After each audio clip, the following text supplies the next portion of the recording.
Hi, I'm Anna Bonsink, And I'm Giulia Calvi. and we're the winners of the 2021 AKO Curatorial Award, and we're the curators of the exhibition In Plain Sight, Queering Nordic Modernism. This exhibition looks at the rich diversity and complexity of the Tangen collection, which is the largest collection of Nordic modernism. It also wants to look at queerness not just as an identity label encompassing spectrum of gender and sexualities, but also as a defiant position against the workings of power and normativity. The exhibition includes works by artists who worked across the entirety of the Nordic region, and it does focus primarily on the 20th century, but there are also works from the late 19th century and a short selection of works from contemporary artists from the Kunstsilo collection. And while modernism is normally thought as a genre that's quite male-dominated and quite heteronormative, what we really wanted to do with this exhibition was to highlight the fact that queer artists and queer works have always been there, just sort of hidden in plain sight. Giulia and I met in 2020 during our master's degree in museum curation at the Courtauld Institute of Art in London, and that is where we still both live and work today. The program is very collaborative and there's a lot of group projects, and the program culminates in a group exhibition.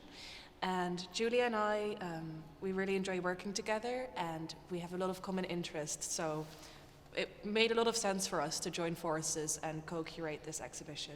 For me, curating is a means of uncovering stories and bringing art to people and making art and culture accessible and diverse and open. It's very important for there to be room for artists who work beyond the mainstream, who take risks, and I think it's very important to provide a safe space for them to experiment and to feel free to share their stories. It does sound a bit cliche, but my interest in curating has always had to do with the idea of telling stories in the broadest sense. And I'm quite passionate about the way societal narratives play out in dominant discourse. So I've always found quite interesting the way that curating can sort of address these issues and kind of engage and or at times even rectify the narrative in a sense. But I think it is important to remember that it's anything but objective in practice, in the sense that it's always a combination of, quite a careful selection process, which is why I think one always needs to be quite careful about one's own positionality, and it comes with its own set of responsibilities when it comes to inclusion and engagement.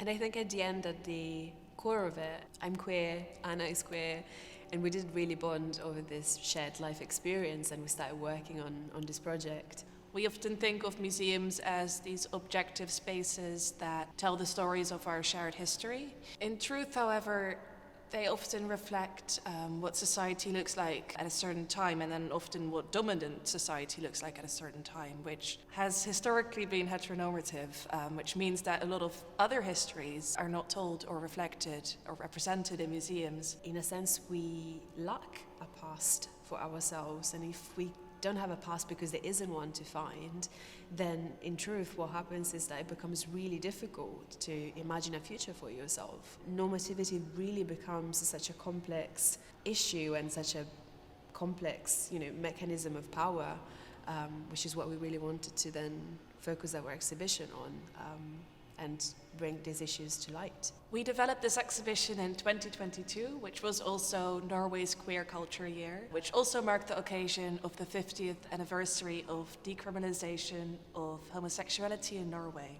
Giulia and I had the amazing opportunity to really research and immerse ourselves in the Tangen collection, and to our joy we found a lot of works that really spoke to these queer histories and represented our interests in this way.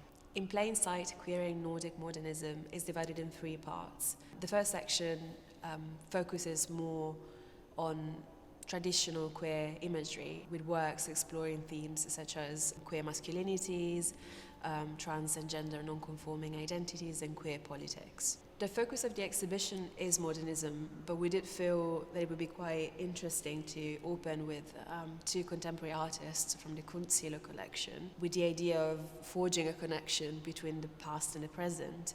One of these contemporary works really functions as a metaphor effectively for this concept, and it's Marta Gunnarson's Metamorphosis. It's a media work. It's a film set in Chicago that addresses this idea of the metamorphosis of the body and of identity through the process of putting on makeup and dressing up of two drag queens about to go on stage. The second section focuses on works by pioneering female artists, all of whom really defied and challenged the male-dominated establishment.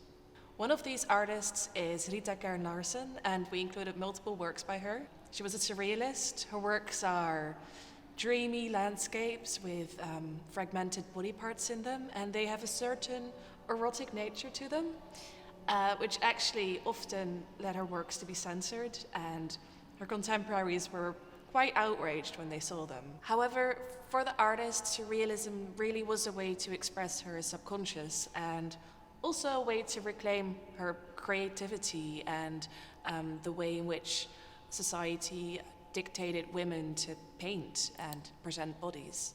The final grouping of works challenges the structures of the patriarchy and our understanding of gender norms.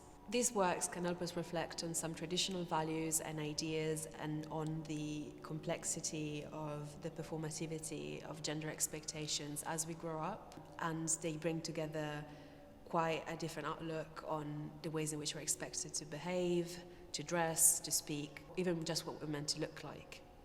Once again, it's this idea of looking at queer and queering not just in the sense of having an identity label, but also as an approach and as an attitude towards a defiance of expectations and norms. We feel very lucky that we've had the opportunity to work together with the curators of the Kunstsilo, and that we've been able to research and curate an exhibition with these works. Our intent with this exhibition is to really shine a light on the fact that queer works have always been a part of history, and that there's always been people who really pushed boundaries. And there's beauty and there's complexity in this, and in the end, I guess we've always been there, and it's just so nice that we get to talk about these stories now.